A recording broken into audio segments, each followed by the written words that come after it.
Hey everybody, welcome back. So in this video, I'm going to show you how to draw a lemon, and this is going to be part of the weekly sketch demos that are going to come out on Fridays. And if you haven't joined the Discord yet, you're welcome to join. The link is in the description of this video.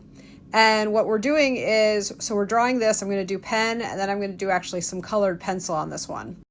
And what everybody's doing with the Discord is you're going to be able to follow along with me and actually upload your own sketch, and I'll give you feedback on your work. So if you're interested in doing that, and it's free to join, obviously, check that out. And I think it'll be really cool. We'll start to get a bunch of different versions, and I think you'll see really quick progress in your work. So if you're someone who's a subscriber that's been following my channel, be sure to check that out.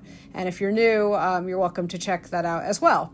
So the main thing, when we get to our pen sketch, is that what I want you to be thinking about is how your lines are shaping the form. So one of the most common things that people do when they're learning how to draw with pen and ink is when they get to this idea of shading, they're kind of like filling in the form as opposed to thinking about the lines instead as if you're literally shaping the form with your lines. So kind of try to think about that with your drawing and look at your own drawing and see if you're actually shaping it with lines and thinking about the flow of the lines versus just kind of like coloring in.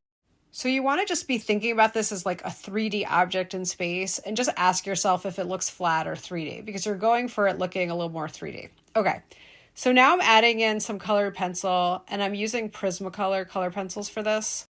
And Prismacolors tend to look pretty nice when you just sort of like layer them. So I start with kind of a light layer and then I'm going to add some colors on top.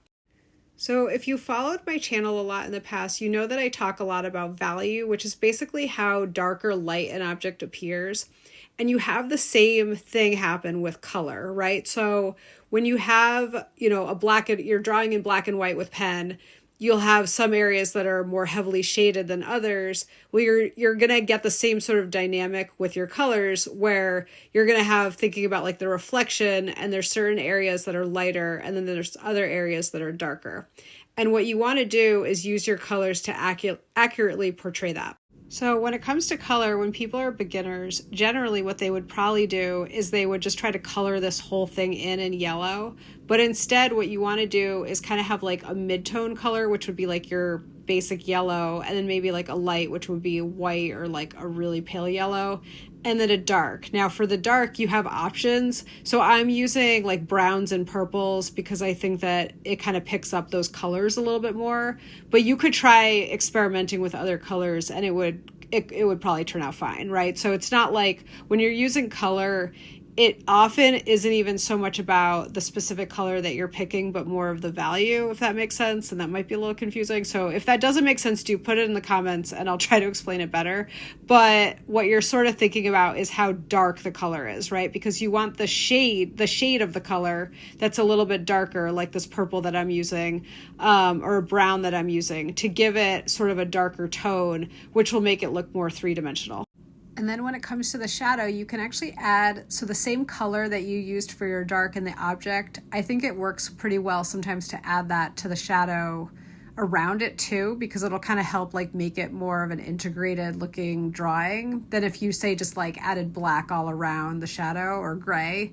So you can try like experimenting also with different colors in your shadows, and I think you'll find that it looks pretty good when you do that.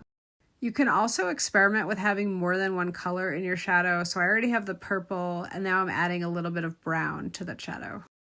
And remember, this is your drawing, so you can really experiment with different colors. So I decided just to add a little bit of green, like just to make it a little bit more interesting. So don't feel like you have to only, like you're only looking at gray. So you have to, it's a gray piece of paper. So, it's not like that. It's your drawing and you can experiment with it in terms of adding some interesting colors and just seeing what happens. So I think that with color, a good way to approach it is that you're just experimenting. And you'll see and you'll learn a lot by just, being kind of experimental with your colors and your colored pencils when you do that. And if you're brand new to the channel, please like the video, subscribe to the channel. You'll get more drawing content like this and lots of other different topics that we've been covering. I always enjoy seeing everyone's comments, so I always appreciate them too. It also, apparently for the algorithm, it helps it get out to more people, so it's really great and helpful for that as well. And so, be sure to check out the Discord and let me know if you have any questions about that.